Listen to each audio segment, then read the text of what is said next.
Philippines green coffee. FDA approved. Masarap. Mabango. At healthy pa. For inquiries, please contact 0920-418-7093.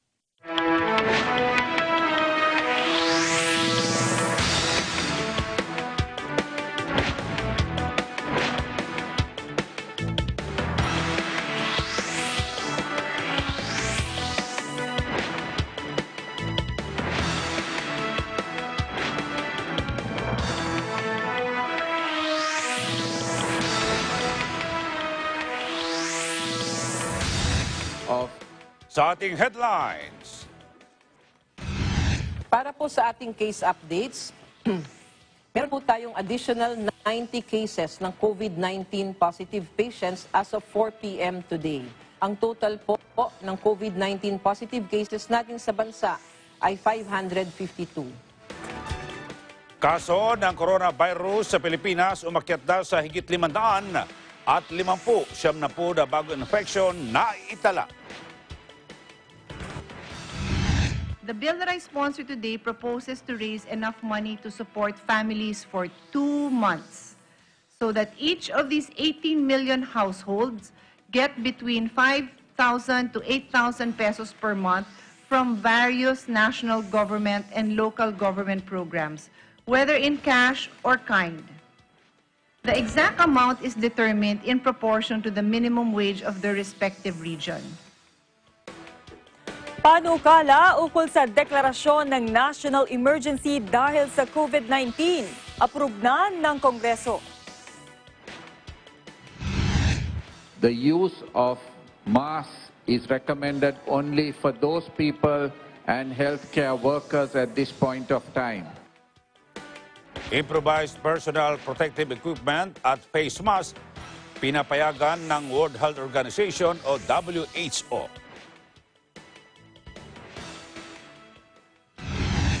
Pamahagi ng relief goods sa iba't ibang barangay patuloy. Mobile palengke inilunsad sa Pasig City.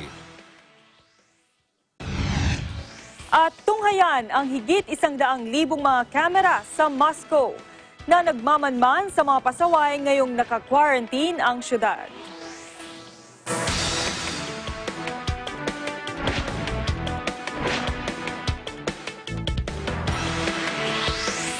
Magandang gabi Pilipinas, tayo po'y sa bayan na napapakinggan sa DCC Radyo Agila, 1062 sa Mega Manila at sa ating mga Radyo Agila Provincial Relay Station sa mga lungsod ng Dagupan, Lucena, Cebu at Davao. Sa detalye ng ating mga balita.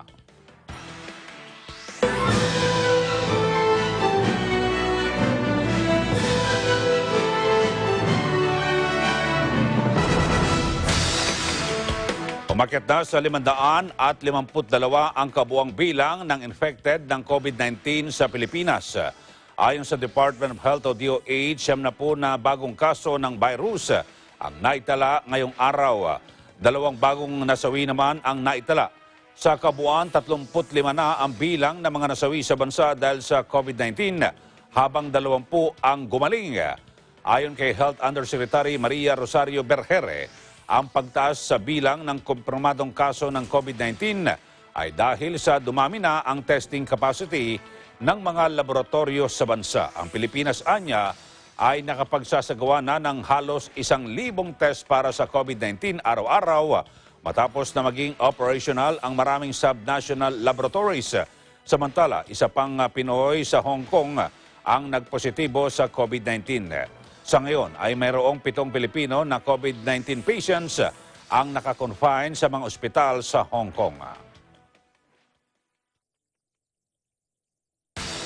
Mas uunahin ng Department of Health na isalang sa COVID-19 testing ang mga pasyenteng may edad, buntis na babae at nasa kritikal na kaso. Nilinaw rin ng kagawaran na ang mga pasyente na nagpositibo sa COVID-19 test ay hindi na kailangang sumailalim pa sa pangalawang testing kung bumalik na sa normal ang vital signs nito.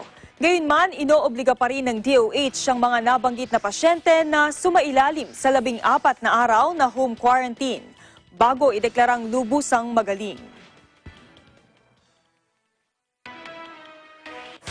Hindi maaaring may uwi pabalik ng bansa ang mga labi ng isang Pinoy na namatay sa Italia.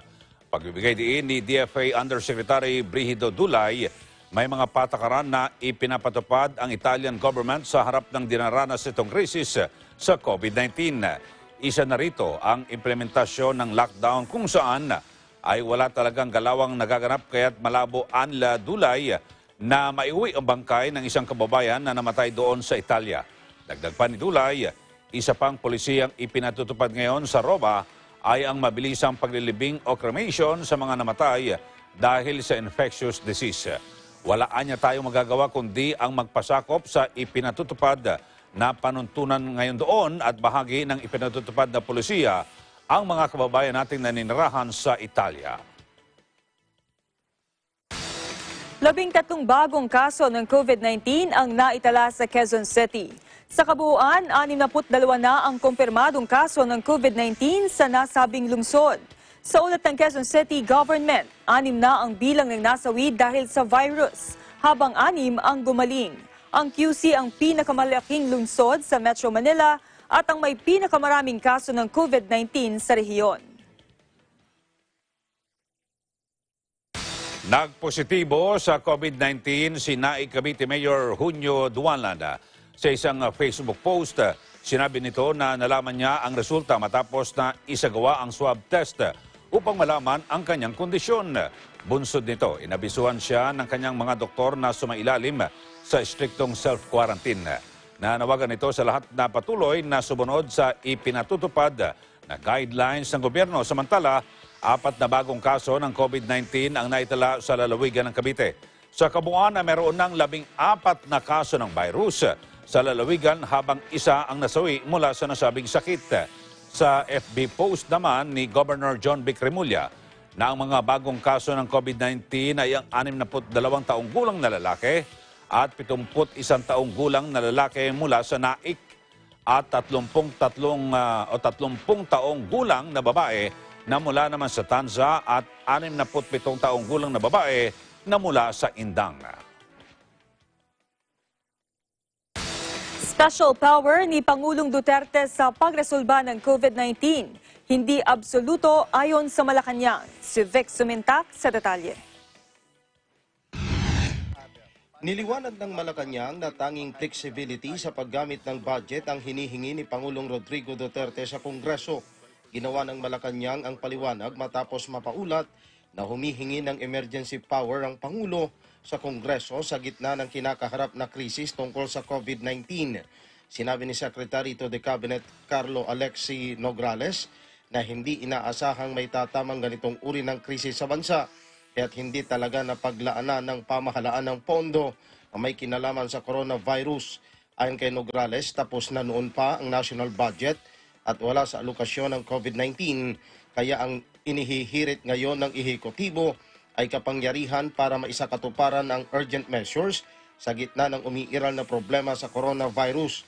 Kapag pumasa sa Kongreso, maaring magkaroon ng realignment sa 2020 national budget at pwedeng magkaroon ng cash allocation sa mga ahensya ng pamahalaan na may kinalaman sa ginagawang pagkontrol sa COVID-19. Para sa Eagle News, Vic Sumintak, we live in interesting times. Abangan, Department of Health ikinokonsidera ang pagtulong ng mga medical graduates sa COVID-19 health crisis.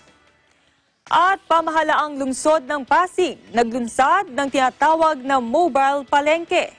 Yan at iba pang mga balita sa pagbabalik ng Mata ng Agila.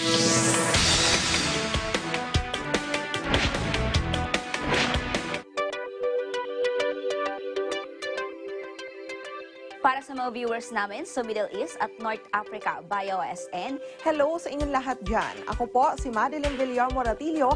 Ako po si Cristal Pisalbon at araw-araw ninyong makakasama sa Agila Provincia. Dito sa Net25 at OSN, siguradong at home ka dito.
Sa iba pa ring top stories, kinukonsidera ng Department of Health o DOH ang pagtulong ng mga medical graduates sa health crisis dahil sa COVID-19. Sinabi ni Health Secretary Francisco Duque III, pinag-aaralan na nila ang nasabing probisyon. Kung ito ay maaaring isagawa at ipatutupad nila ito sa lalong madaling panahon. O narito, iminungkahi ni Senador Francis Tolentino sa pamamagitan ng nasabing panukala na pahintulutan ng DOH maging ng Professional Regulation Commission o PRC ang medical graduates na tumulong sa pagsugpo ng COVID-19. Ito ay kahit na hindi pa sila pumasa sa kahit alinmang licensure exam. Nakahanda ang gobyerno ng Pilipinas na tulungan ang mga Pinoy o Filipino seafarer na maaaring pauwiin ng bansa dahil sa mabilis na pagkalat ng COVID-19. Ayon ito kay Foreign Affairs Undersecretary for Civilian Security and Consular Concerns, Brigido Dulay. Sa ngayon po may plano na po yung ibang mga kumpanya na magpunta po dito sa Pilipinas at ibaba po yung kanilang mga seafarers po dito sa atin. So handa po ang DFA dyan, nag-ready na po kami ng isang team para po salubungin po silang lahat ng mga babalik po dito sa Pilipinas. Matatandaang ang DFA ang nag-asikaso ng repatriation ng ilang Filipino sa Wuhan, Macau at mga pasaherong Pinoy na nakasakay sa cruise ship sa Japan at Amerika. Sa tala ng DFA, nasa 153 Pinoy na sa ibang bansa ang infected ng COVID-19 habang isa ang nasawi. Sinimulan na ng lokal na pamahalaan ng Rodriguez Rizal ang pagbibigay ng relief goods sa mga residente. Nananatili naman sa isa ang nagpositibo sa COVID-19 sa naturang lugar pero pumalo na sa higit 150 ang person under monitoring. Ang detalye sa report ni Mar Gabriel. Sa ikalawang linggo ng umiiral na Enhanced Community Quarantine, sinimulan na ng lokal na pamahalaan ng Rodriguez Rizal ang pamamahagi ng food supply sa mga residente. Ang food supply ay ibinabagsak sa bawat barangay at ang mga barangay official naman ang naatasan na mamahagi ng supply sa bawat bahay ng mga residente. Pero sa dami ng residente sa bawat barangay, marami pa rin ang hindi nahatira ng tulong. Bukod sa mga barangay, nagbibigay din ng tulong ang lokal na pamahalaan sa mga driver ng pampublikong sasakyan gaya ng tricycle, jeepney at mga UB Express na nawala ng hanap buhay dahil sa umiiral na transportation ban. Samantala, base sa pinakahuling datos na inilabas ng Rodriguez Municipal Health Office, nananatili sa isa ang positibo sa COVID-19 sa lugar. Bumaba naman sa 5 ang person under investigation sa Barangay Burgos, San Jose at Barangay San Rafael. Kaninang umaga, pinulong ng Municipal Health Office sa pamumuno ni Dr. Carmela Javier ang mga nurses, midwives at iba pang health workers na humaharap at nagbumonitor sa mga PUI at PUM. Dito, pinayuhan sila na doblehin ang pag-iingat at panatilihing nasa maayos ang kanilang kalusugan araw-araw. Para sa Eagle News, Mar Gabriel, we live in interesting times. Inilunsad ng pamahalaang lungsod ng Pasig ang tinatawag na mobile palengke. Layo nito na mabawasan ang dami ng tao sa Pasig Mega Market at mga talipapa at masunod ang ipinatutupad na social distancing para mapigilan ang pagkalat ng COVID-19. Sa FB post, ibinahagi ni Mayor Vico Soto ang mga larawan ng mga open shack na may mga paninda na maaaring bilhin ng mga residente gaya ng bigas, gulay at iba pa. Anya, mayroon silang 5 mobile palengke na mag-iikot sa lungsod at may ipatutupad na schedule. Samantala, nagpasaklolo ang mga grupo ng transportasyon sa pamahalaan dahil sa umiiral na Luzon-wide quarantine para mapigilan ang pagkalat ng coronavirus. Apelaan ni Efren de Luna ng Alliance of Concerned Transportation Organization o ACTO, bigyan sila ng subsidy o payagang bumiyahe para kumita at may maibili ng pagkain. Anya, suportado nila ang pamahalaan sa programang ipinaiiral ngayon. Pero walang mapagkakakitaan ang kanilang hanay at ramdam ng mga jeepney driver. Ang epekto dahil wala namang ibang mapagkukunan na kita. Kaya ang kanilang panawagan, mabiyayaan sila ng pantawid pasada. Isang may-ari ng mga dormitoryo sa Quezon City ang nag-aalok na ipagamit ang kanyang pasilidad para sa health workers at iba pang frontliner. Si Vin Pascua sa detalye.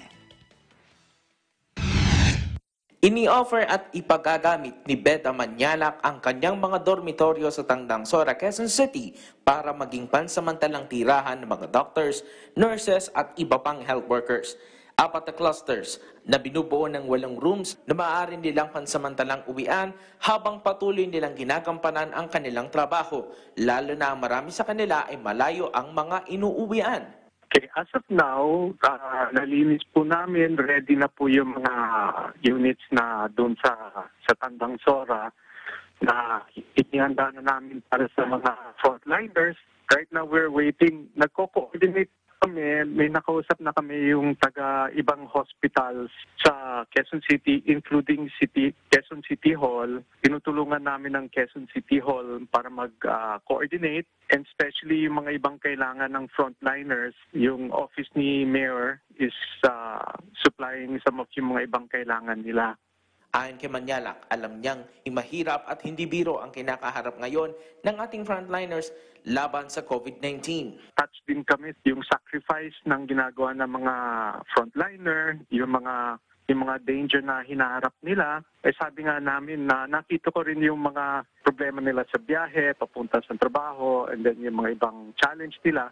So sabi namin, siguro maliit na contribution namin na mag-donate kami ng mga rooms namin, yung mga dormitory rooms, na pwede sila magpahinga kahit yung mga to get yung mag-rest, kumain, and then mag-shower. So we were thinking that siguro maliit na bagay na this is our way of showing support. Sa ngayon ay nakikipag-ugnay na umano sila sa Quezon City Local Government kung papaano ang transaction na isasagawa at kung sino-sino ang mga mag-occupy sa dormitoryo.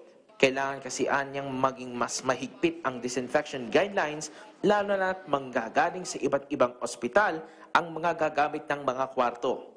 Humingi din kami ng tulong din sa mga iba-ibang hospital na kausap namin na mag-establish po ng sanitizing procedure, pagpasok, paglabas, para din sa mga protection din ng mga frontliners na mag-stay doon.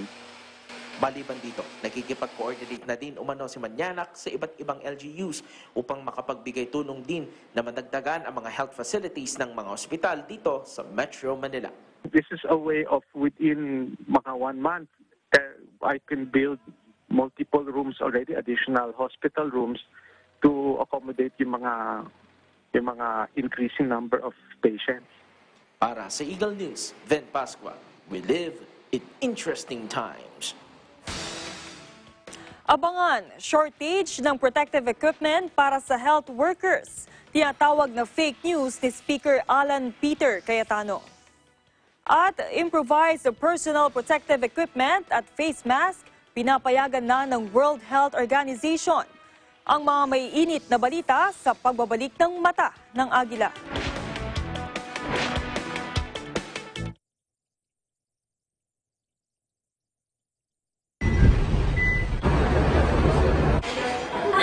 Hi, I'm Ida. Ida came back from her trip in Wuhan, China. She is a positive carrier of the coronavirus. Lorna is Ida's cousin. She can be a family member, a friend, a relative, a colleague, or anything related to Ida.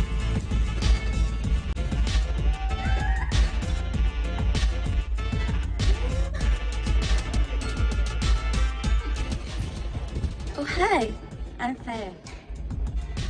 Faye is not related to Ida. They don't know each other. She can be a stranger Ida meets on the train, in the supermarket, movie house, or in any public place.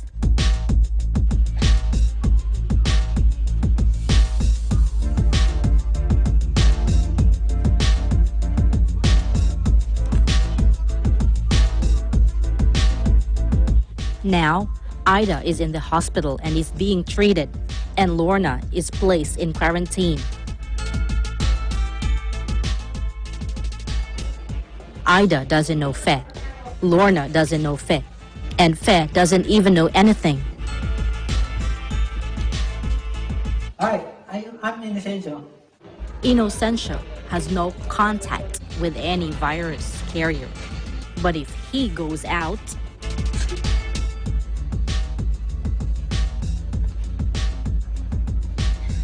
it takes at least 14 days for the symptoms to show on Fe.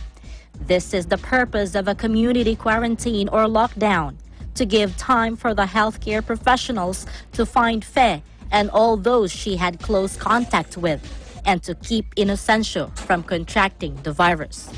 Let's stop the spread of the COVID-19. We salute all our frontliners and healthcare workers. We are with you in this fight against COVID-19. I am Tyronel Pililu from EBC Japan Bureau, because we live in interesting times.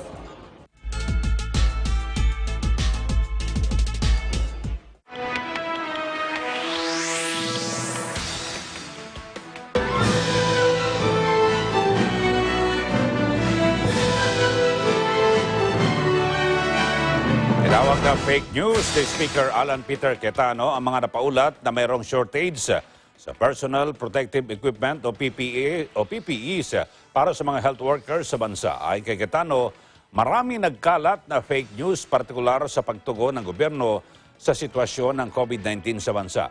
Inimok din na mababata sa mga kritiko na huwag gawing politika ang sitwasyon ng COVID-19 sa bansa. Ipinagtanggol din ito ang special powers na hiniling ni Pangulong Duterte sa Kongreso. Una rito, sinabi ng Department of Health o DOH na mayroong global shortage ng personal protective equipment na nagiging sanin ng kakulangan ng available na protective gear para sa mga health workers sa bansa. Improvise the personal protective equipment at face mask. Pinapayagan na ng World Health Organization o WHO. Si Vic Sumintak sa detalye. Hindi ipagbabawal ng World Health Organization o WHO ang paggamit ng mga do-it-yourself face mask sa gitna ng hinaharap na hamon ng buong mundo dala ng COVID-19.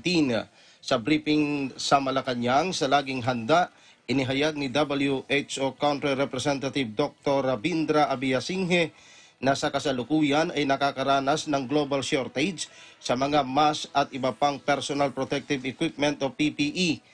Bagamat hindi anya 100% ang proteksyon na maibibigay ng mga improvised face mask, sinabi ni Dr. Abiyasinghe na anumang proteksyon ay mas mabuti kaysa wala talagang proteksyon kontra sa coronavirus. Using do-it-yourself kits.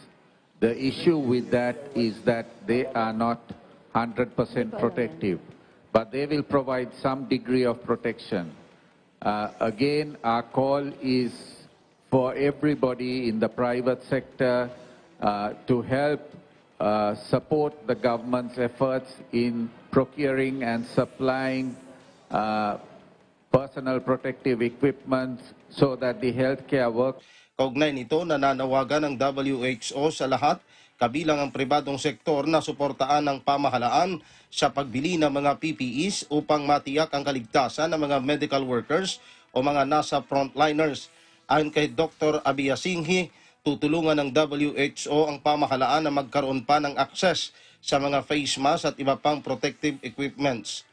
Must practice physical distancing, isolate themselves from other family members, and the use of masks is recommended only for those people and healthcare workers at this point of time. Para sa Eagle News, Vic Sumintak, we live in interesting times.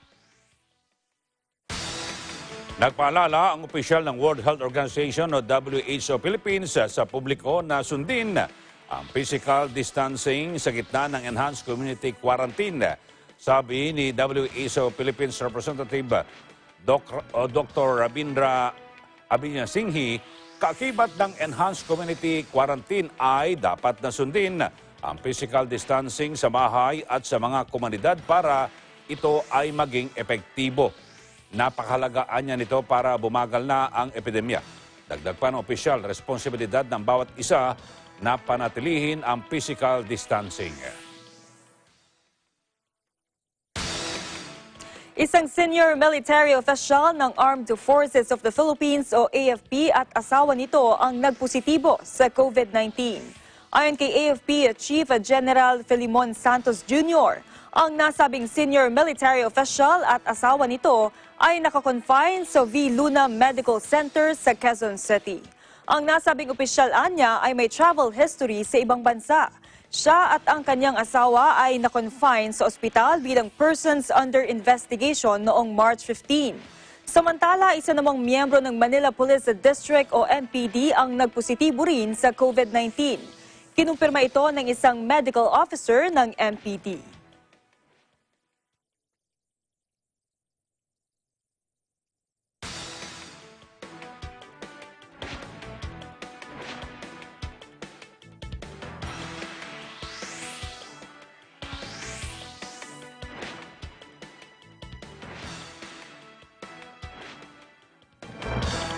Bilang suporta sa mga tauhan ng Philippine National Police o PNP frontliners, nag-iikot ang Save Point Corona Busters para voluntaryong ma-disinfect sa mga presinto ng PNP sa buong NCR. Si Gerald Rania sa detalye. Upang maipakita ang suporta at pagmamalasakit sa ating mga frontliners, partikular na ang hanay ng ating kapulisan na binubuwis ang kanilang buhay para sa kaligtasan. Voluntaryo nagsagawa ngayon ang grupo ng Save Point na tinaguriang Corona Busters na mag-disinfect sa mga presinto ng PNP sa buong National Capital Region o NCR. Inikot ng grupo ang mga presinto sa Kamaynilaan kanina at inabutan ng Eagle News Team ang ginagawang disinfection ng mga ito sa isang presinto sa Caloocan City. Ginagawa po namin ito para iparamdam sa ating kapulisan na hindi sila nag-iisa at mayroon silang suporta kahit na sila yung natitira lang na tao sa kalye. Dahil nakaranasan po namin ito, paglabas namin, lagi sila nakanakawayan kami. Kami, wala ba kaming disinfection? Sabi namin, ito na po yung maliit naming tulong. So, simula ito, iikot kami, Manila, Mandaluyong, para maramdaman ng iba't ibang distrito na kami mayroong tulong. No? At let's move forward tomorrow kung ano mangyayari. Ipinagpapasalamat naman ito ng mga pulis. Anila, napakalaking bagay ang suportang ito sa mga frontliners para sa kaligtasan naman ng ating mga kapulisan. Kami po, in our small way, mayroon po din kaming ginagamit na pang disinfectant. Kaya lang, hindi po kagaya nitong mga inyong mga mission essential equipments na talagang maraming makukover na area. Salamat, maraming salamat po sa Save Point. At kami man ay nangangalaga ng kapayapaan, ay may nag-aalaga din po sa mga kapulisan patungkol sa kalusugan namin. Maraming salamat po. Nananawagan ang grupo para sa mga gustong tumulong at maging volunteer sa paglaban sa COVID-19. Opo, ito nga po, ganito po yun. Ang proseso namin, kapag the moment na nisprayan natin ngayon to, technically, sir, malinis po ito. Until meron pong mag-invade na naman na virus, bacteria, na galing na po sa tao. So kaya po yung ginagawa po nila, sir, na naglaging that complements. No po. So yun po yung ating immediately, dahil food grade po ito, agad-agad, in less than 30 minutes, pwede na po nila occupy. Para ka lang Clorox na matindi. Ngayon po, meron kaming, ang puwersa po namin, kaya nananawagan pa kami ng volunteers. So far po, may 200 na kami na gumagalaw. Iba't ibang lugar po yan, group of 3 tulad po ngayon. So, ayun po, kung aalalay kami sa kapulisan, dadagdag pa kami. Dahil yun nga po, may nabalitaan din kami narinig na parang isang kasama natin sa uniforme na positive, sir. So, hindi po pwede yan. Para sa Eagle News, Gerald Ranyes, we live in interesting times. Kinumpirma ng Binyan City sa lalawigan ng Laguna ang ikalawang kaso nito ng COVID-19. Sa Facebook post, sinabi ng Information Office ng lungsod na batay sa ulat ng City Health Office, ang pangalawang kaso ng COVID-19 ay ang 42 taong gulang na babae na residente ng Barangay Canlalay. Ang pasyente ay kasalukuyang nakakonfine sa ospital at walang travel history. March 8 nila nang makaranas ng sintomas ng COVID-19 ang pasyente. Stable naman ang kondisyon nito. Abangan, Myanmar nakapagtala na ng unang kaso ng COVID-19. Yan at ang iba pang balita sa pagbabalik ng mata ng Agila.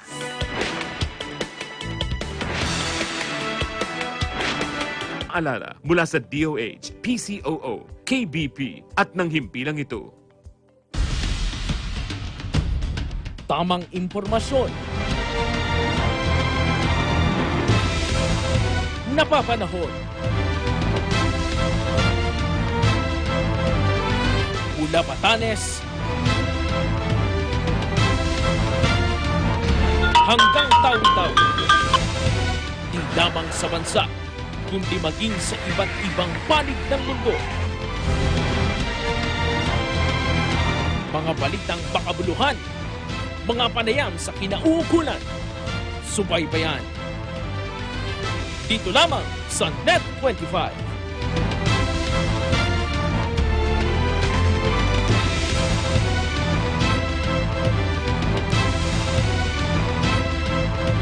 News, entertainment, technology.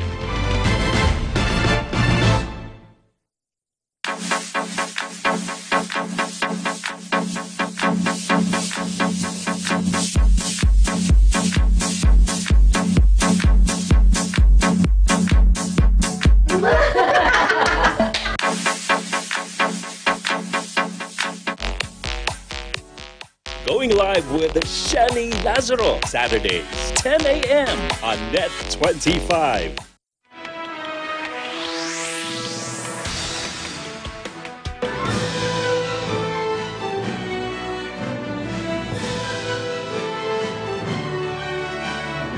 Ay naraan at dalawa ang bagong listahan ng nasawi dahil sa COVID-19 outbreak sa Italy.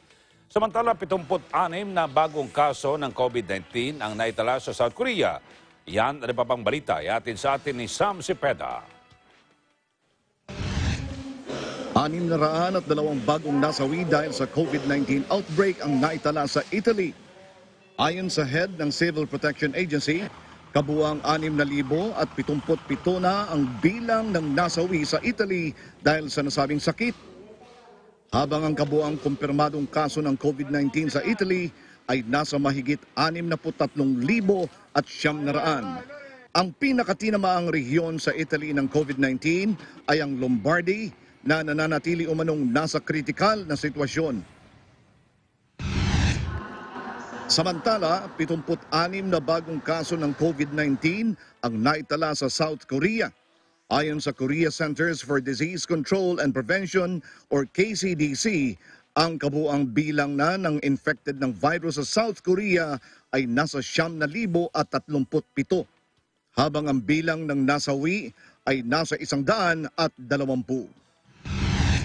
Sa France naman, 186 na katao ang naidagdag sa bilang ng nasawi dahil sa COVID-19. Ayon kay Health Minister Olivier Varong, kabuoang 860 na ang bilang ng nasawi sa France dahil sa nasabing virus. Mahigit 19,800 naman anya ang positibo sa COVID-19. Dagdag pa ni Varong, 4 na doktor pa sa France ang nasawi dahil sa virus. Ang France ay halos 1 linggo nang naka-lockdown na hakbang para mapigilan ang pagkalat ng virus. Para sa Eagle News, ako po si Sam Cepeda. We live in interesting times. Mayroon na ring kaso ng COVID-19 sa Myanmar.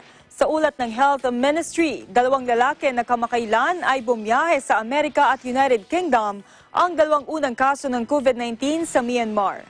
Ang 2 pasyente nila na nagpositibo sa COVID-19 ay 36 na taong gulang at 26 na taong gulang na kapwa Myanmar nationals. Kasalukuyan din nila ang investigasyon sa mga taong maaaring nakasalamuha ng dalawa. Aalisin na ng Hubei Province sa China ang lahat ng travel restrictions ito patungo at palabas ng probinsya simula sa March 25 maliban sa Wuhan City. Ayon sa Hubei Health Commission, ang travel restrictions naman sa mga lalabas ng Wuhan ay alisin sa April 8. Ang magiging batayan para makaalis ang mga tao sa Hubei ay sa pamamagitan ng paggamit ng health code. Enero 23 pa nang isailalim sa lockdown ang Wuhan, ang lugar na pinagmulan ng COVID-19 outbreak.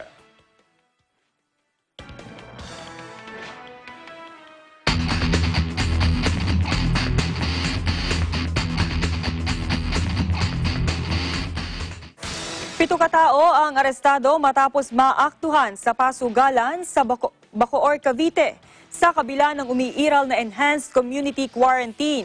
Aabot naman sa higit 200 katao ang nahuli dahil sa paglabag sa curfew hours. Si Erlo Bringas sa detalye.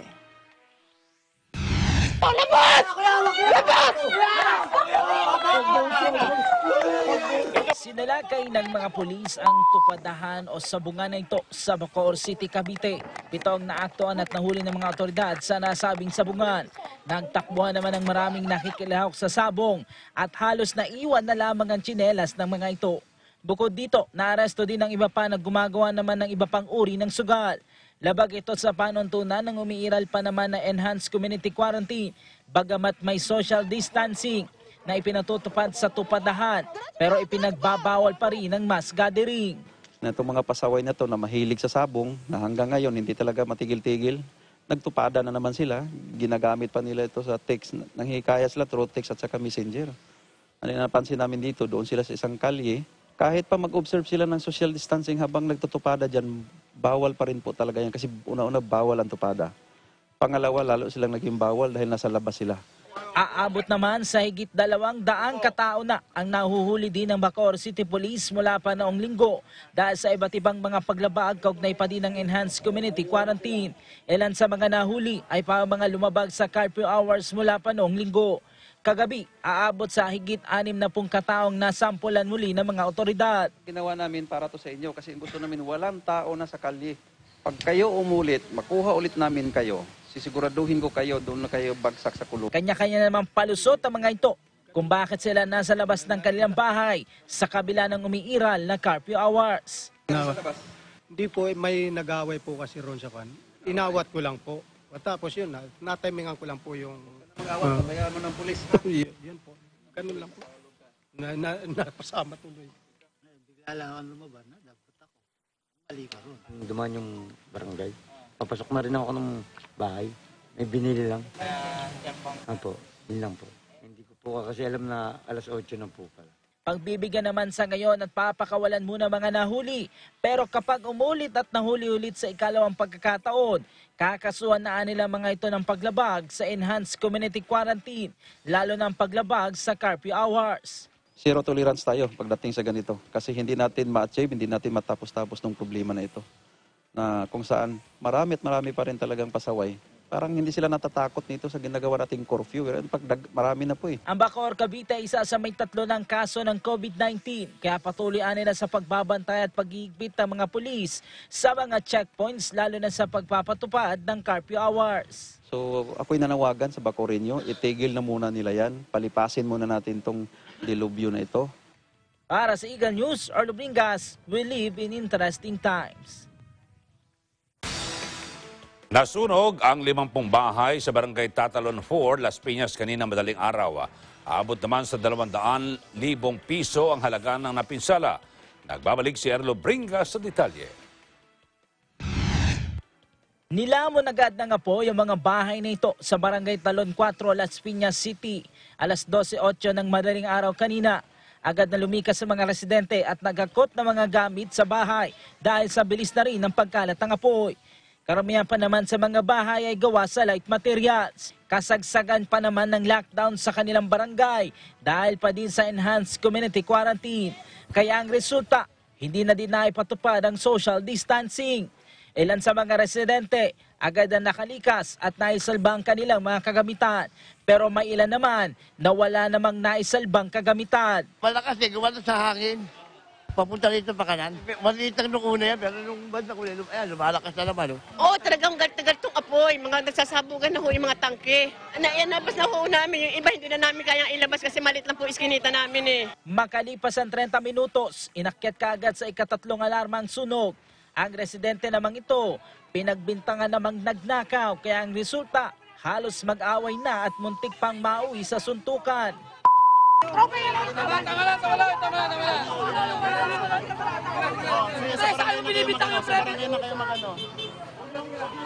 Medyo nahirapan yung mga bumbero na pasukin yung mismong lugar kung saan yung nasusunog dahil karamihan kasi sa mga daan papasok doon sa lugar ay iskinita lamang. Maging itong mga residenteng ito, nahirapan din na maghakot ng kanilang mga gamit. Kaya ilan sa kanilang mga gamit ay hindi nahakot, iniwala lamang nila sa loob ng bahay. Actually, kanina man po mabilis talaga yung responding natin kasi walang traffic. Pero pagdating natin ay nasa looban po yung sunog, kaya nahirapan pa tayo. Kaya halos 5 at 7 hoses ang pinagdugtong natin kasi maliliit yung iskinita dahil nasa looban po yung sunog. Sa pagtataya ng BFP, aabot naman sa 200,000 piso ang halaga ng napinsala. Kinukumpirma pa sa ngayon ng BFP ang sinasabi ng mga residente na kasalanan umano ng isang bata kaya sumiklab ang sunog. Pansamantalang tumutuloy ngayon sa Las Piñas Annex A National High School ang mga residenteng nasunugan, pero ipatutupad pa din ang social distancing. Mag-ingat pa rin po kasi kahit na nasa loob tayo ng bahay, pag nakatulog po tayo, hindi natin alam kung yung ating mga ginagamit na appliances ay nag-overheat dahil sa continuous na ginagamit natin yung halimbawa electric fan, aircon ay magiging dahilan ng mag-overheat po yung ating mga wirings at yan po ang magiging dahilan ng short circuit at magiging dahilan ng sunog. Para sa Eagle News, Earl Blingas, we live in interesting times.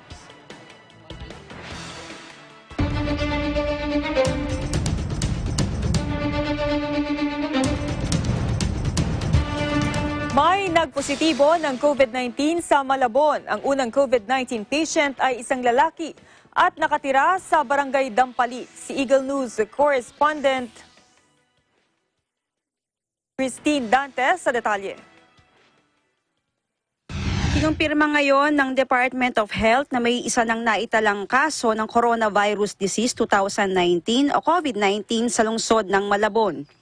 Ang unang COVID-19 patient ay isang lalaki na residente ng Barangay Dampalit sa nasabing lungsod at nakakonfine ngayon sa isang ospital sa labas ng Malabon.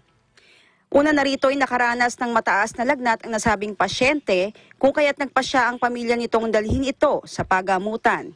Samantala ang lungsod ay may 20 persons under investigation o PUIs at 98 persons under monitoring o PUMs.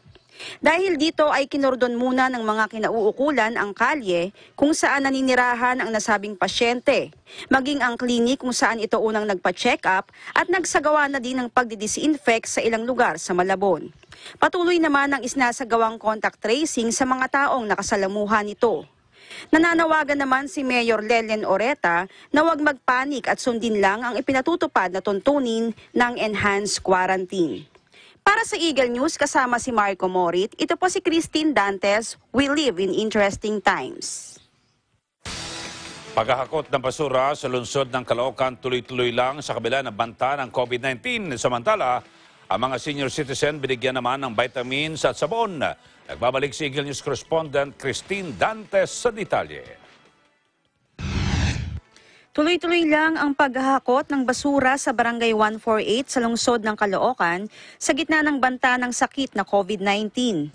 Ayon sa mga residente na nasabing lungsod ay natutuwa sila dahil sa isa sa mabisang paraan na din sa pag-iwas sa COVID-19 ay ang pagiging malinis hindi lamang sa loob ng bahay kundi maging sa labas nito. Namigay din ng face mask ang kapitan ng Barangay 148 na si Rodelio Cruz sa mga taong walang face mask dahil mas maigi na aniya na nakasuot ng face mask ang mga nagtatapon ng basura. Namigay din ng vitamins at sabon sa mga senior citizen ang ilang opisyal ng barangay bilang bahagi pa din ng isinasagawang paglaban sa nakamamatay na COVID-19. Ang pagkakaroon ng disiplina at kalinisan pa din ng isa sa mabisang paraan para labanan ang mabilis na pagkalat ng COVID-19. Para sa Eagle News, kasama si Roberto Santos, ito po si Christine Dantes. We live in interesting times.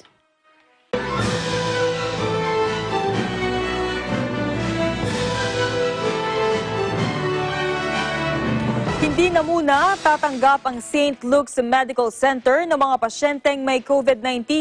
Ayon sa pamunuan ng St. Luke's Medical Center, hindi na nila kayang tumanggap ng pasyenteng may COVID-19 dahil sa sobrang dami ng pasyente nila. At naka-quarantine na rin nila ang marami nilang healthcare workers. Ang nasabing ospital ay may 2 sangay na matatagpuan sa lungsod ng Quezon at Taguig. Sa pahayag ng St. Luke's Medical Center, kasalukuyang nasa 48 kumpirmadong kaso ng COVID-19 at 139 na pasyenteng iniimbestigahan para sa posibleng infection ang kasalukuyang nakakonfine sa 2 nilang ospital. Habang nasa 572 healthcare workers ang naka-quarantine rin. Dagdag pa ng nasabing ospital, bukod sa mga pasyenteng may COVID-19 ay kinakailangan din nilang matingnan ang iba pang pasyente na nakararanas ng ibang sakit. Pero magkakaloob pa rin nila sila ng outpatient COVID-19 testing para sa mga kwalipikado sa criteria ng Department of Health o DOH. Sa revised protocol ng DOH at tanging ang mga pasyenteng may malalang sintomas at high-risk individuals gaya ng mga senior citizen at mga buntis na may mild symptoms ang maaaring suriin sa COVID-19.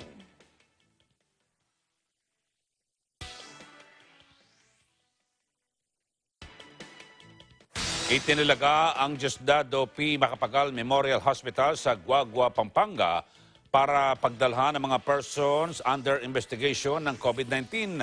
Paliwanag ni Pampanga Governor Dennis Pineda, ito ay upang mabawasan ang mga pasyente na dinadala sa Jose B. Lingad Memorial Regional Hospital sa San Fernando City na inatasan ng Department of Health na mag-handle ng mga malalang sintomas ng COVID-19 sa Central Luzon. Sinabi ng gobernador na ang Diosdado P. Macapagal Memorial Hospital sa Guagua ay may 70 bed capacity para sa mga PUIs.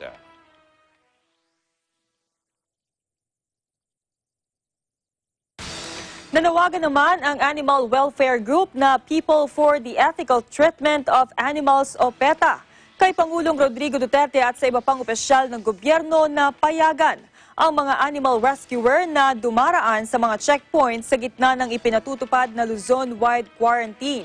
Ayon sa PETA, maraming mga veterinaryo ang hindi makapunta sa kanilang mga klinik na nagreresulta sa pagkamatay ng ilang hayop.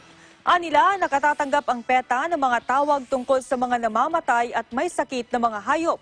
Pero sa ngayon, ang kanilang rescue teams ay di makapunta sa lugar para makatulong. Dagdag pa ng PETA, ang mga veterinaryo at animal rescuers ay dapat ding ikonsiderang essential workers at payagan na malayang makakilos para patuloy na matulungan ang mga hayop na nangangailangan ng tulong. Isinailalim na rin sa lockdown ang Santa Rosa City, Laguna dahil sa pagdami ng bilang ng kaso ng COVID-19 sa lungsod. Inanunsyo rin ng Santa Rosa LGU sa Facebook page nito na 24 oras na ipatutupad ang curfew sa lungsod.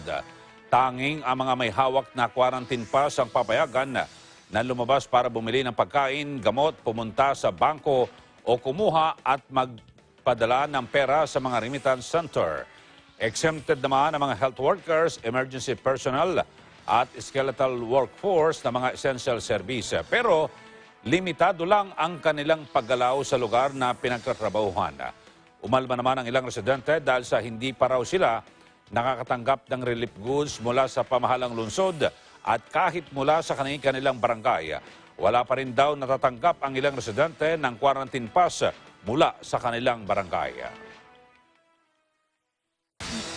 Sinuspindi naman ng Department of Labor and Employment National Capital Region o DOLE-NCR ang pagproseso sa lahat ng Alien Employment Permits o AEP dahil sa COVID-19. Ayon kay DOLE-NCR Regional Director Sara Buena Mirasol, dahil sa kasalukuyang banta ng COVID-19 ay suspendido muna ang lahat ng pagproseso sa Alien Employment Permits hanggang sa susunod na abiso. Diyan niya magpapataw ang ahensya ng penalty o administrative fine sa mga dayuhan na mag-a-apply para sa bagong Alien Employment Permits at maging sa mga permit na mag-e-expired sa panahon ng suspension period. Ang AEP ay dokumento na nagpapahintulot sa isang dayuhan na magtrabaho sa bansa. Kinakailangan naman matiyak ang kaligtasan ng mga bata sa gitna ng ipinatutupad na Luzon-wide community quarantine at mga curfew. Ayon sa United Nations International Children's Emergency Fund o UNICEF, ang mga bata makikitang lumalabas ay di kinakailangang arestuhin. Suportado anila ng UNICEF ang gobyerno ng Pilipinas sa paghikayat sa mga bata, mga magulang at mga caregiver na matiyak ang proteksyon sa karapatan ng mga bata laban sa karahasan, kapabayaan at pang-aabuso sa gitna ng COVID-19 situation. Dagdag pa ng UNICEF, titiyakin ito na nasusunod ang Republic Act No. 9344 o ang Juvenile Justice Welfare Act sa buong panahon ng quarantine period.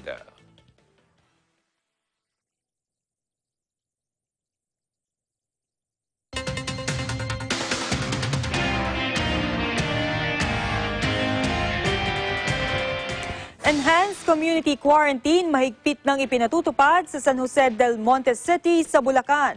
Bilang naman ng patient under investigation umakyat na sa 43. Si Eagle News correspondent Ces Rodil sa detalye. Mahigpit din ipinatutupad dito sa San Jose del Monte City, Bulacan ang enhanced community quarantine. Sa bawat kanto ay may mga checkpoint. May mga nahuhuling lumalabag tulad ng mga habal-habal. Magandang hapon po, sir. Kamusta naman po yung naging maghapon nyo dito na pagbabantay nyo? Meron na po ba kayong mga nahuli na mga lumalabag sa enhanced quarantine? Meron na rin po naman, sir. Actually po, yung mga ini-implement po namin na regarding po doon sa quarantine natin, talaga pinatutupad po namin yung isa lang po yung pwede lumabas at saka po yung tawag nito, yung mga naghahabal-habal na tinatawag nila na isa po sa iniiwas natin na hindi dapat na nilang gawin. May mga nahuli na po kami. Actually po, mga nakapila na po dyan. Yun po yung mga, kumbaga sinusunod po namin yun, kung ano po yung iniatas po sa amin. Sa bawat palengke ay may mga oras ng pagbubukas at pagsasara. Mahigpit ring ipinatutupad ang social distancing sa mga groceries at supermarket. Pahirapan naman ang pila sa mga ATMs para makapag-withdraw.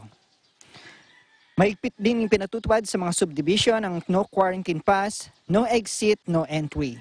Magandang hapon po. Kamusta naman po ang pagpapatupad niyo po dito sa inatas ng ating presidente na community quarantine po? Medyo mahirap po kasi hindi naman po lahat nakakaintindi, di ba? Yung iba kasi na mga outsider, nagpipilit talagang pumasok. Alam naman natin na yun talaga yung natin dito, yung patakaran ba? Opo, patakaran natin na bawal ang outsider. Nga lang po, syempre, hindi naman po lahat nakakaintindi, lalo na yung ibang dumadaan ba. Tapos, nakaka-encounter kami ng mga tao na pupunta rito, may susunduin. Tapos, pag hindi mo pinapasok, andyan na sisigaw-sigawan ka. Diba? Kaya mahirap po talaga. Pero, bilang officer, bilang mga rito, mga responder, ginagawa po namin yung obligasyon namin. Kaya ang gusto ko lang iparating sa mga kasama namin dito, tulong-tulong lang, 'di ba? Kasi hanggang sa matapos yung krisis na 'to.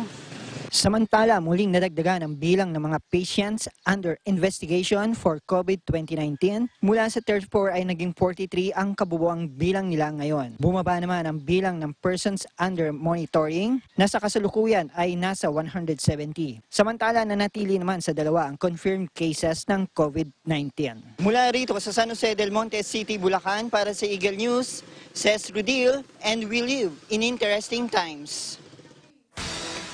Abangan, Food and Drug Administration nagbabala laban sa paggamit ng mga gamot na umunoy nakatutulong para makaiwas at hindi mahawaan ng COVID-19.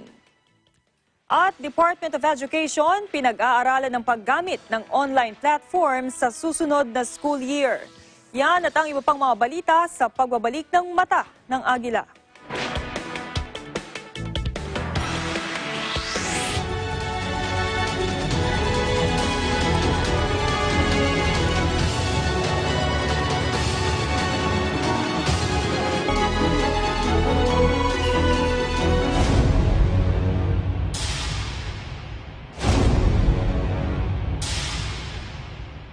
This program is co-presented by Kubert Industries Incorporated, Electromechanical Trading and Services, The Cooling Expert, Vita Herbs Philippines Green Coffee, Masarap, Mabango at Healthy Pa. Canwood Corporation, your ventilation and air conditioning specialist. In participation with Rain or Shine Elastomeric Waterproofing Paint, color for protection for your home. Matimco. Matimco is wood. Wood is Matimco. Our Square Variables Incorporated, your trusted UPS supplier and UPS maintenance provider in Luzon, Visayas, and Mindanao. Compuzel Computer Services, ID card and lanyard manufacturer. DN Steel. EMAC, UPVC Roof Corporation.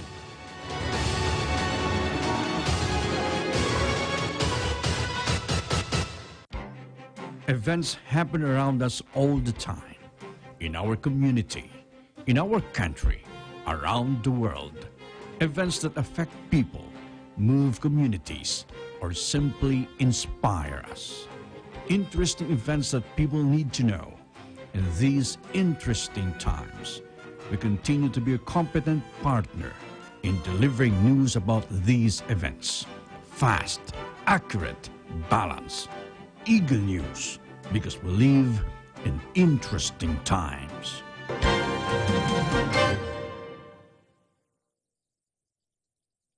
Letters and music.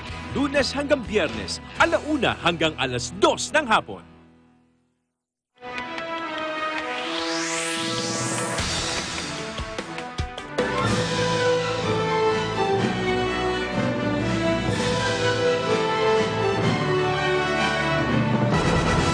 Aprobado na ng Kongreso ang panukala ukol sa deklarasyon ng National Emergency at magbigay ng special power sa Pangulo dahil sa umiiral na coronavirus disease. Si Mean Corbera sa detalye. Pinagtibay ng dalawang kapulungan ng Kongreso ang panukalang batas na magdedeklara ng national emergency at magbibigay ng special power sa Pangulo para tugunan ang public health emergencies dahil sa epekto ng coronavirus disease. 12 senador ang bumoto pabor sa panukalang Bayanihan to Heal as One Act o Senate Bill No. 1418 sa ipinatawag na special session.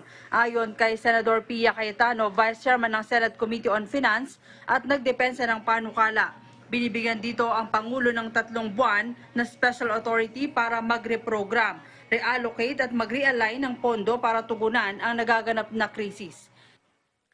Isa sa paglalaanan ng ire-realign na pondo ang Emergency Subsidy Program kung saan makikinabang ang may 18 milyong pamilyang itinuturing na mahihirap.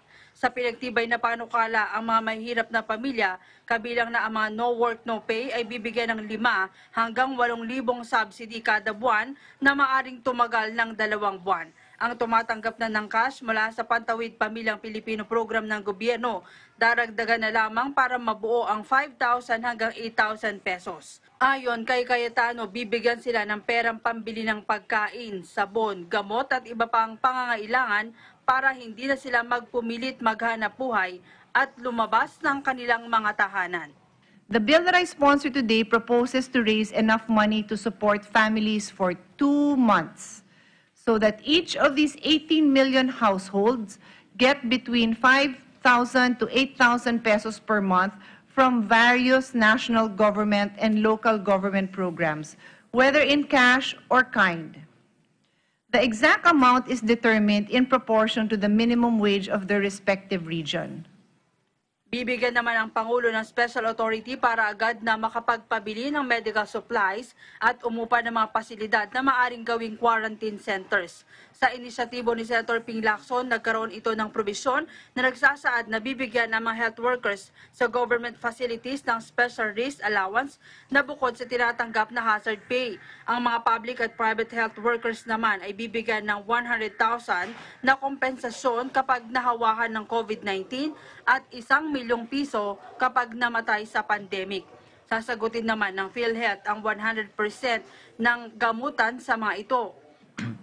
As per DBMDO's Joint Circular Number 1, Series 2016, it's not a flat 25%, as a matter of fact. 19 and below, that's 25%. Salary grade 20, 15%, 21, 13, 22, 12, 23, 11, all the way up to 30, salary grade 31, they're entitled to 5% of base pay as hazard pay. So, with the proposal of the distinguished lady from Quezon City, I have earlier proposed to provide life insurance to our health workers and also PhilHealth to pay for all the medical needs of the health workers. So that's contained in my proposed amendment, which I have already submitted to the sponsor. Tiniyak ni Cayetano na kaya itong tustusan ng gobyerno dahil may 100 billion pesos na nasa mga GOCCs at 175 billion na nasa iba't ibang tanggapan ng gobyerno. Maaari rin anyang mangutang ang bansa sa World Bank at Asian Development Bank. Secretary of Finance Sonny Dominguez recently shared that we are now in talks with the World Bank and the Asian Development Bank for concessional financing of up to $2 billion or around 100 billion pesos. We have also received a grant of $3 million from ADB and a loan of $100 million from the World Bank to fight COVID-19. We will work with other sources to finance the balance. The confidence that the financial sector places in our country signifies that they are confident in our ability to re-energize the economy and pay back what we borrow. Nagpasa rin ng kaparehong panukala ang Kamara pero sa bandang huli ay inadapt na lamang ang bersyon ng Senado para hindi na ito kinakailangang idaan sa Bicameral Conference Committee. Paglilinaw naman ni Senate President Vicente Soto sa kanilang pinagtibay na panukala. Wala silang ibinibigay na anumang emergency power sa Pangulo at ang dagdag na kapangyarihan na inaprubahan ng Kongreso ay para lamang sa COVID-19. Wala naman daw takeover provision sa panukala o ng probisyong magbibigay sa Pangulo ng poder na mag-takeover ng mga pribadong negosyo sa bansa. Para sa Eagle News, Mean Corvera will live in interesting times.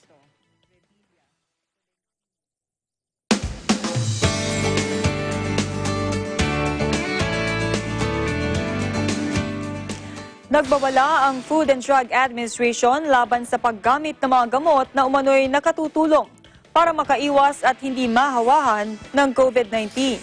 Ayon sa FDA, sa ngayon ay wala pang specific na gamot na inirerekomenda para maiwasang mahawahan ng nasabing sakit. Wala pa rin anilang gamot sa COVID-19. Una rito, tinawag ni US President Donald Trump bilang game changers ang chloroquine at hydroxychloroquine na ginagamit para magamot ang malaria, rheumatoid arthritis at lupus. Sinabi rin ng US Centers for Disease Control and Prevention na napatunayan din nila na epektibo ito laban sa severe acute respiratory syndrome coronaviruses.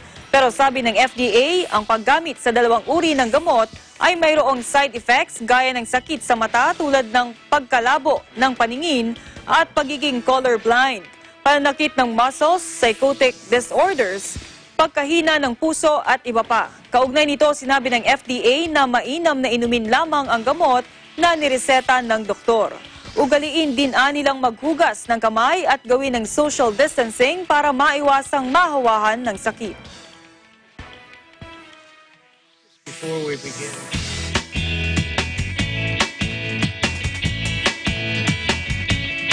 Pinag-aaralan na ng Department of Education o DepEd ang paggamit ng online platforms sa susunod na school year.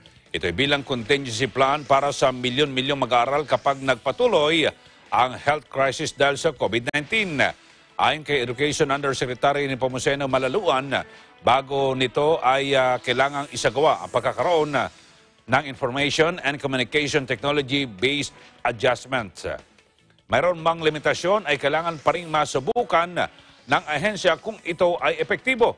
Samantala, sinuspinde ng DepEd ang pagpatupad ng Special Program of Employment for Students para sa Batch 1 ng mga high school at senior high school students.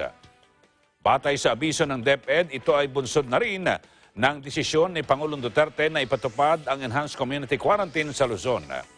Gayunman, tuloy pa rin batay sa nauna ng schedule ang Special Program of Employment for Students sa Hunyo hanggang Agosto.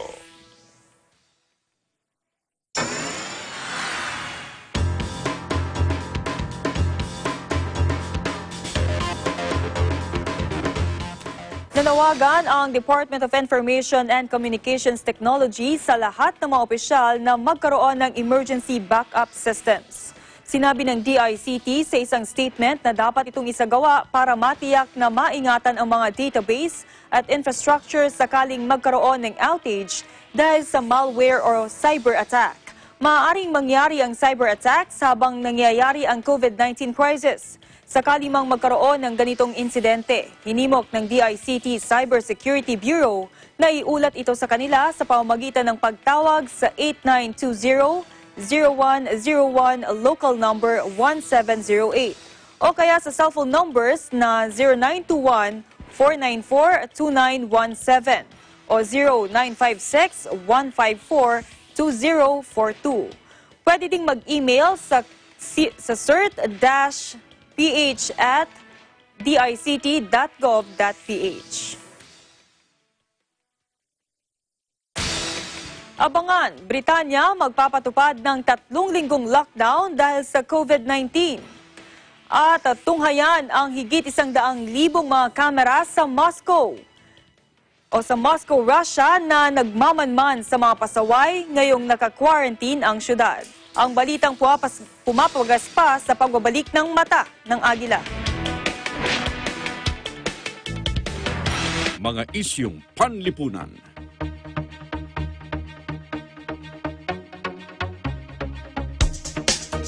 Mga isyung pampolitika.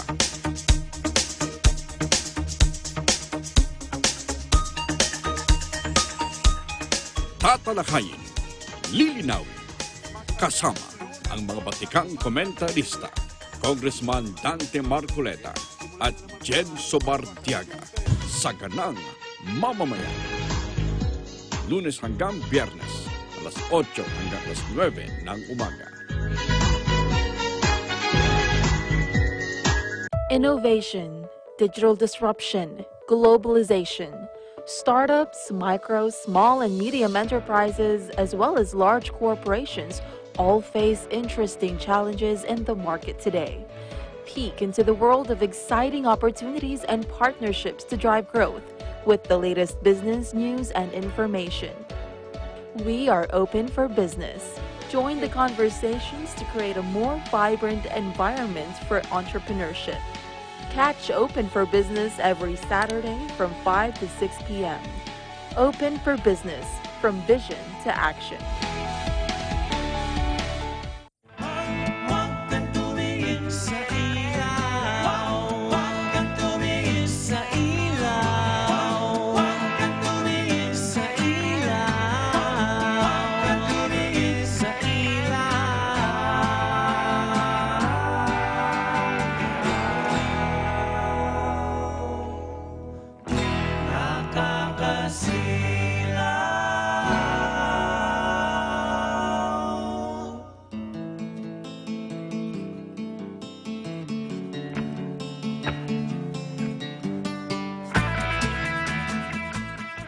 Landmarks.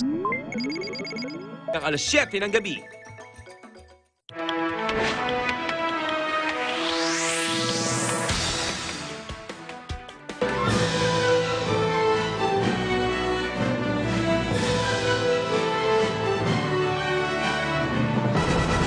Pansamantalang ipagpapaliban ng Tokyo Olympics sa taong ito hanggang sa summer ng taong 2021. Dahil pa rin ito sa coronavirus crisis. Samantala, posibleng i-lockdown ang Tokyo capital sakaling lumala ang COVID-19 sa lugar. Kumuha tayo ng detalye kay Japan News Bureau correspondent Dennis Lu. Dennis? Magandang gabi, Eli. Tiniyak ng IOC o International Olympic Committee na pansamantalang ipagpapaliban muna ang Tokyo Olympics sa taong ito hanggang sa tag-init ng taong 2021 upang palipasin ang epidemya ng coronavirus. Nagdulot ito ng iba't ibang suliranin sa pagsasaayos ng schedule, suliranin din sa booking sa lugar na pagdarausan at mga alternatibong lugar ukol dito. Mga ilan lang ito sa naging conflicts na dulot nito.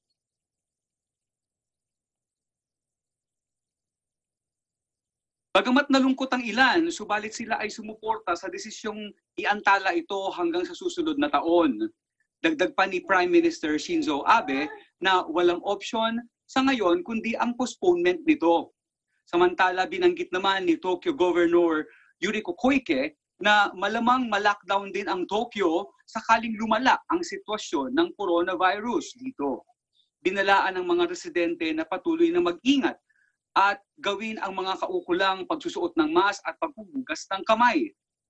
3 linggong mula ngayon ay inoobserbahan ng Tokyo kung darami ang bilang ng mga nahawa sa coronavirus.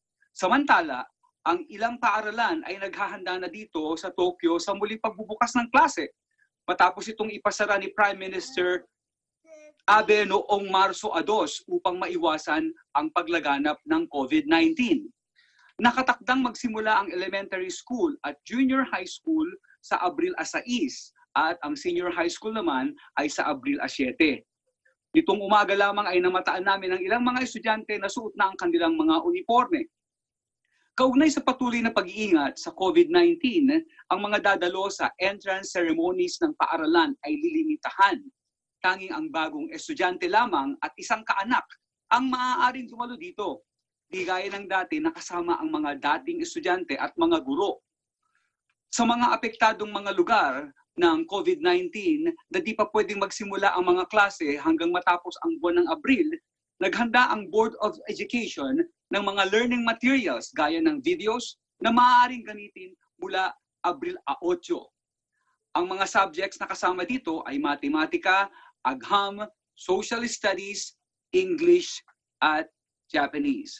Yan ngayon ang update sa Tokyo. This is Dennis Lu para sa Mata ng Agila. We live in interesting times.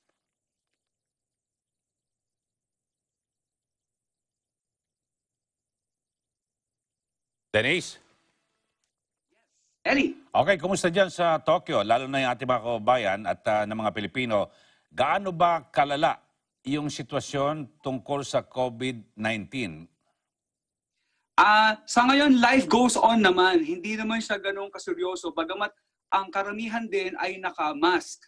At may lagi tayong pinapaalalahanan na maghugas ng kamay at pamalagiin na ang laging pag-iingat.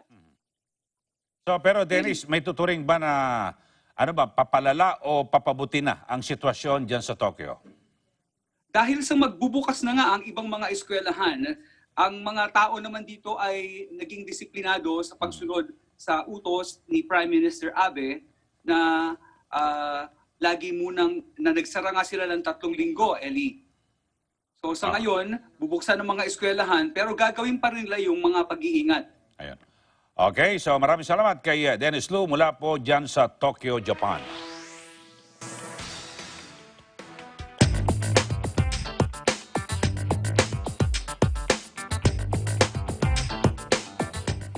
Tiniyak ng mga otoridad na magpapatuloy ang pagdating ng money remittances mula sa ibang bansa kahit na naka-quarantine ang bansa dahil sa COVID-19 pandemic. Sabi ni Foreign Affairs Undersecretary Brigido Dulay, pagdating sa remittance ay hindi tumigil ang pagtakbo ng negosyo. Isaan niya ang banking sector at financial services sector na tuloy ang serbisyo. Pero sabi ni Dulay, mayroon lamang problema dahil kinakailangan ng tao na maging physically present sa mga remittance center. Sabi naman ni Police Lieutenant General Guillermo Eliazar, maaari pa ring magpadala ng pera ang mga tao dahil ang empleyado sa mga nasabing establishmento ay pinapayagan pa ring bumiyahe patungo sa kanilang workplace.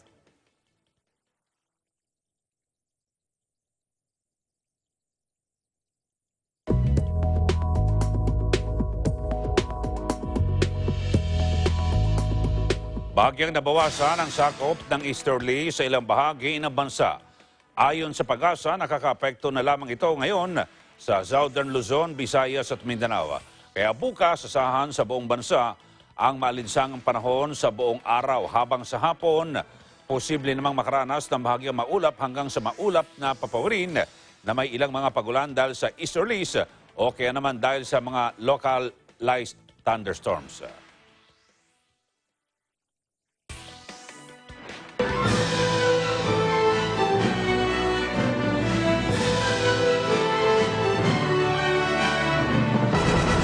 Narito naman ang DYFX Radyo Agila Cebu upang maghatid ng mga tampok na balita.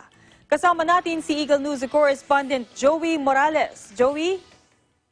Yes, maayong gabi sa sa lahat ng mga nakikinig sa atin. Hanggang sa mga sandaling ito ay nananatiling COVID-free ang lungsod ng Cebu.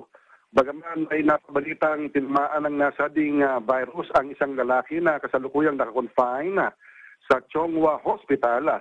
Ito naman ay nagmula sa lungsod ng Mandawi City at hindi sa Cebu City. Kamakailan ay may napabalita ring isang babae ang namatay sa lungsod bunga ng severe pneumonia na kabilang sa persons under investigation. Subalit nang dumating ang result ng swab samples ito ay nasumpungang negatibo sa COVID-19. Dagdag pa ni Dr. Daisy Villa ng Cebu City Health Officer, may karagdagan pang 15 samples ang dumating mula sa RITM ang may negatibong resulta. Pinuri naman ni Cebu City Mayor Edgardo Labella ang ating mga frontliners dahil sa pangyayaring ito. Kinukonsidera ng nasabing mayor ang libreng shuttle services para sa mga frontliners para malalong mapaigting ang paglilingkod sa ating mga kababayan. Samantala, katatanggap lang natin ng report nito, hindi naman naniniwala si Cebu City Councilor Nia Mabatid na zero COVID pa rin ang Cebu City. Ayon sa kanyang pahayag sa kanyang Facebook account, mas mabutian niyang ito'y imbestigahan ng Department of Health. Balak namang imbestigahan ng Cebu Provincial Police Office ang nasabing konsehala. Samantala, tinatayang nasa 16 na mga mall sa Cebu City ang pansamantalang magsasara dahil sa coronavirus disease o COVID-19.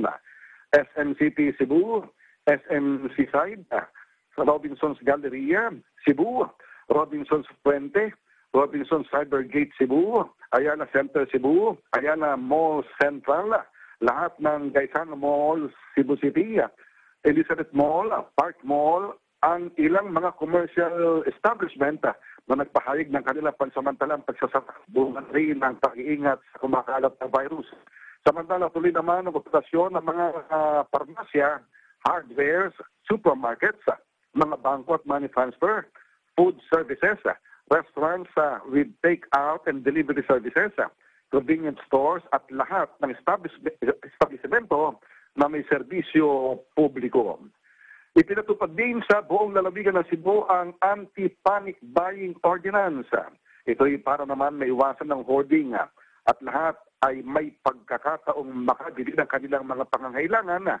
Sa panahong ito na umiiral sa Cebu ang General Community Quarantine.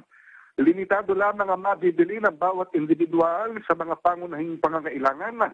Naglabas din ng ang pamahalaang panglokal ng Cebu kung ilan lamang ang kanilang mabibili.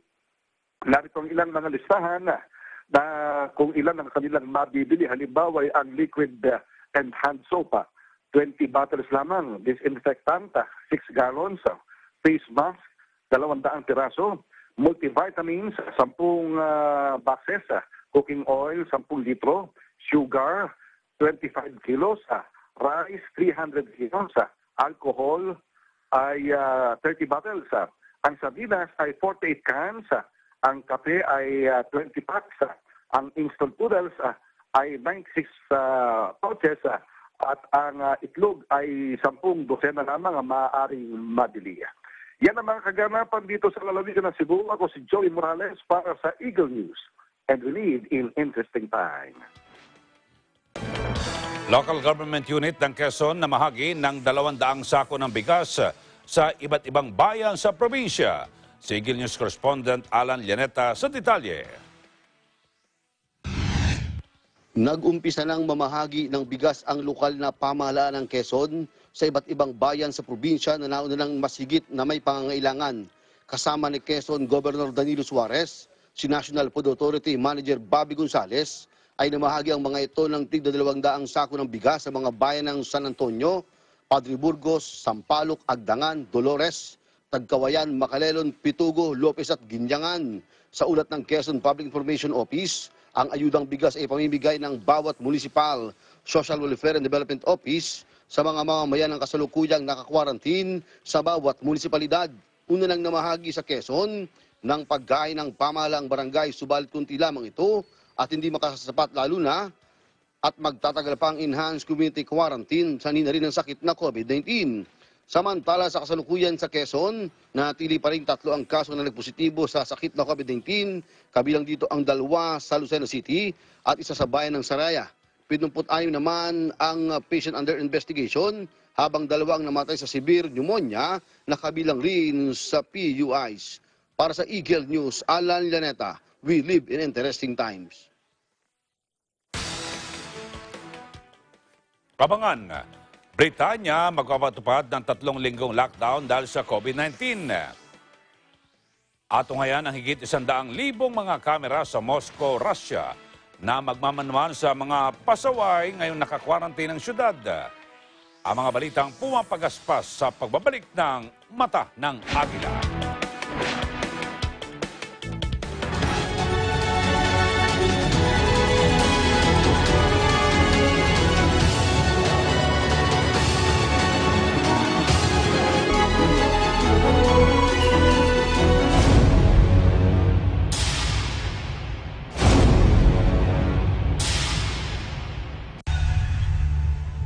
We are living during the most extraordinary time in human history. All transport will go fully electric. Es wird eine völlig neue Mobilität geben, meine Damen und Herren. Rev, the new auto show on DW. Getting you into gear on cutting-edge developments. Wasserstofferzeugung braucht Energie. We focus on green technology. Das Auto ist im Betrieb absolut emissionsfrei. And also feature head-to-heads. And the latest launches. Das Fahrgefühl war gut, er lässt sich sehr gut fahren, er liegt sehr gut auf der Straße. And mobility stories from around the world.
Sa ating news abroad, magpapatupad ang Britanya ng 3 linggong lockdown bilang tugon ng kanilang bansa sa COVID-19.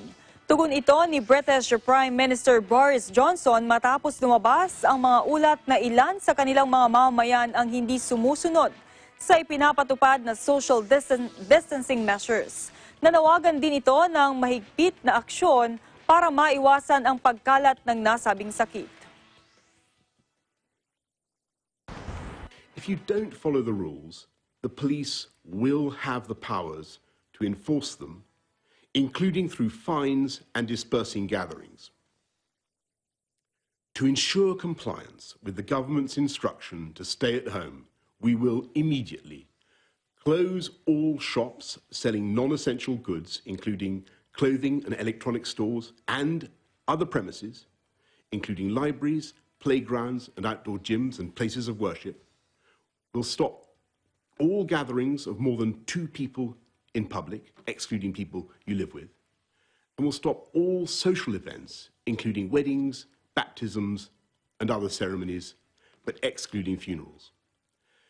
Parks will remain open for exercise, but gatherings will be dispersed.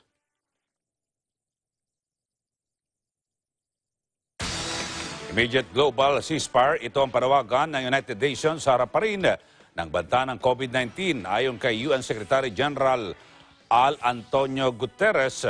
Ngayon ang panahon ng magsama-sama ang lahat ng tao sa buong mundo para masugpo ang virus. Kapag anya nagpatuloy ang kaguluhan sa war-torn countries, inaasahan na kakalat ang nasabing virus. Faces a common enemy, COVID-19.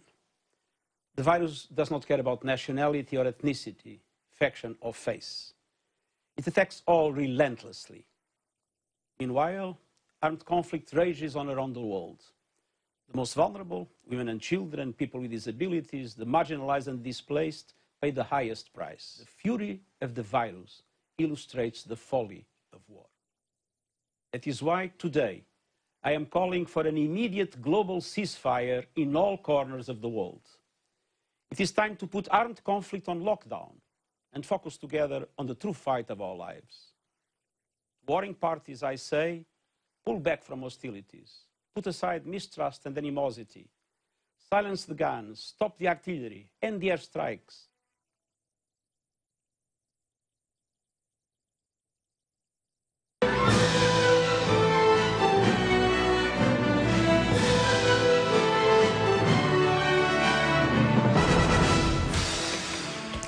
Interagency Task Force sa Lucena City maging sa baybaying dagat, pinaigting ng PNP Maritime Group. Kunin natin ang detalye mula kay Ronald Agbaya ng DZEL Radyo Agila, Lucena. Ronald? Yes, okay. Maraming salamat. Magandang gabi. Mas pinahigpit pa ang pagbabantay ng mga sundalo at pulis sa mga entry at exit points sa lungsod ng Lucena, Quezon Province. Dahilan sa seryoso ang lokal na pamahalaan na matigil nang makahawa pa ang naging biktima dito ng COVID-19. Kaya naman maging ang Philippine Coast Guard at ang mga miyembro ng PNP Maritime Group at Interagency Task Force ay sinisikap na magalugad ang mga laylayan at baybaying dagat kung saan mayroong bisitang dayuhan o OFW na galing sa ibang bansa. Kaya ginalugad nila at inulid ang bawat sitio, bawat purok ng Barangay Dalahican sa lungsod ng Lucena. Sa ganitong paraan daw, sinasabi ni 403rd Station Chief Police Major Manuel Magat ng PNP Maritime Group ay upang higit nilang mabantayan daw ang mga mamayan sa lungsod ng Lucena dito sa lalawigan ng Quezon. Dagdag pa ng nasabing opisyal upang higit daw na maipakita nila ang tunay na malasakit sa mga residente ng Barangay Dalahican sa mismong baybayin ng karagatan. Sinabi pa ni Police Major Magat sa mga ito na iwasan munang magpunta raw sa mataong lugar kung wala namang importanteng pupuntahan, na dapat ay mas mabuti na munang manatili daw sila sa kanilang mga bahay.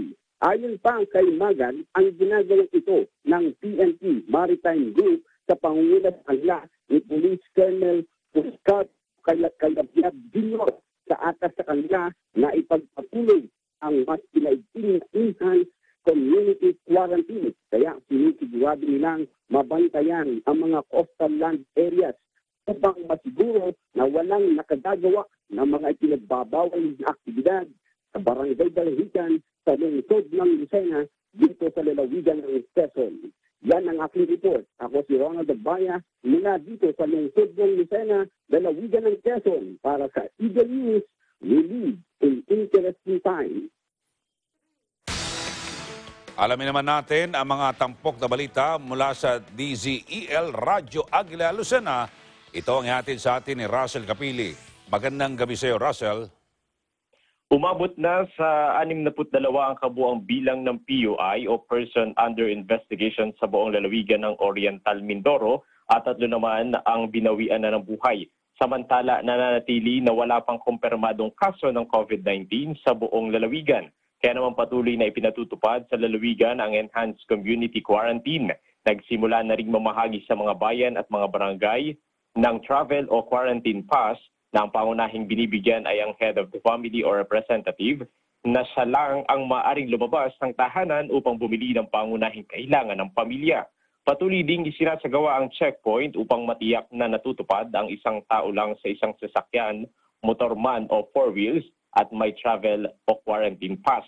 Samantala sa Calapan City ay nananatili na ang Nakabukas lamang ay ang pamilihan ng mga pangunahing pangailangan katulad ng pagkain, mga butika at ilan lamang ang mga taong makikita sa kalsada at nagbabiyaheng mga sasakyan. Mula rito sa DZL Radyo Agila Lucena sa probinsya ng Quezon, kasama si Roma Di Torres, Russell Capili, we live in interesting lives.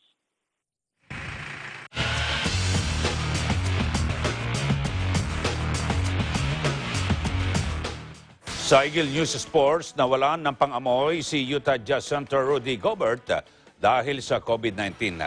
Habang nasa 14 na players pa ng NBA ang nagpositibo sa nasabing virus. Si Ben Bernaldez sa detalye.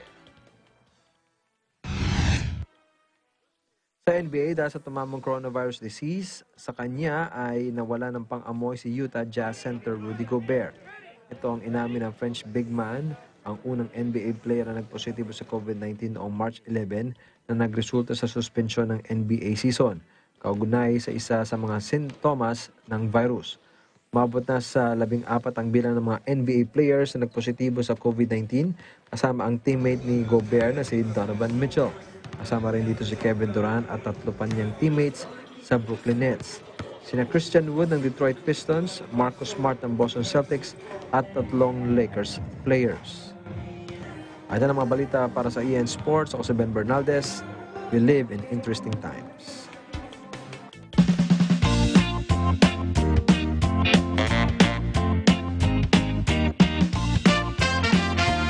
Sa Moscow, malaki ang nagiging bahagi ng mga kamera sa pagsugpo ng coronavirus disease o COVID-19. Ito'y matapos kabitan ng halos 100,000 facial recognition camera ang paligid ng Moscow.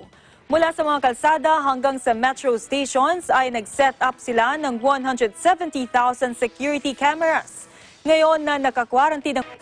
At sumanyong kabuuan ng mga balita dito po sa Mata ng Agila. Samantala, sundan ang iba pang balita sa Eagle News Service. Sundan kami sa Facebook, Twitter, Instagram at YouTube at gamitin ang aming hashtag Eagle News.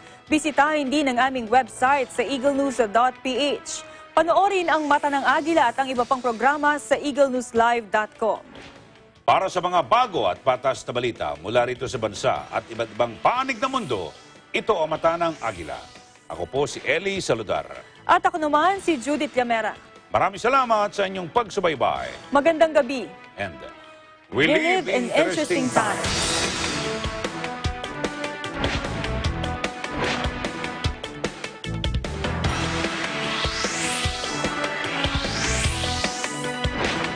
This program was brought to you by Vita Herbs Philippines Green Coffee. FDA approved. Masarap, mabango, at healthy pa. For inquiries, please contact 0920-418-7093.